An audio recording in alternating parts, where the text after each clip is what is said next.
Hello guys, my name is Matthew, and in today's video I'm going to show you how you can integrate Xero with WooCommerce. Xero is very beautiful accounting software, but it has one of the flaws is that you can't create integration straight away. And in this case we need to we have to use a help of third-party software, in our case Zapier. So how do we start? We log into our Xero account, and for this purpose I created this one, which is a trial one. I created a couple of videos, a couple of integrations. You can go and check them out, and then we log into Zapier. We have to create an account here, obviously. It's the best way, and once we do that and we are at zapier.com, we hit that plus button which says create zap. We hit that create zap button and we start writing down underneath the trigger, which is our trigger, Xero. We put in Xero and then we have to pick an event. The event can be new bank transaction, new bill, new contact, new payment, purchase order. Let's go with new purchase order. We hit continue. And now we have to sign into our Xero account through Zapier.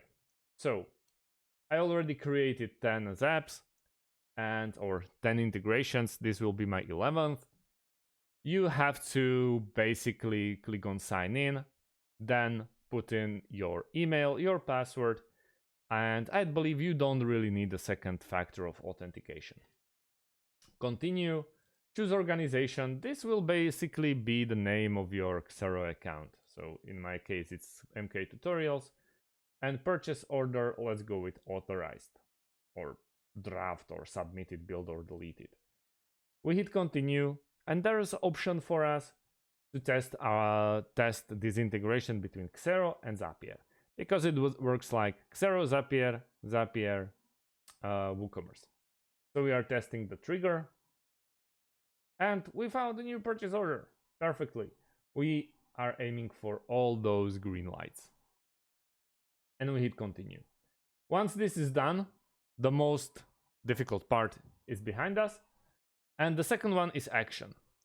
With action, we are going to write down the WooCommerce event. Let's go and create a coupon, for example, or create a customer or update the customer, create order. Let's go with create order, continue, and then we have to just sign into WooCommerce. I don't really think that at the moment I have an account there, but same as before, you just hit the sign in option. Also, you will need APIs for that in WooCommerce. You'll put everything in here. You click yes, continue, and you are like one step away from finishing this integration. Thanks guys for watching. If you have any types of questions, please leave them underneath this video, and see you in the next one. Have a great day and goodbye.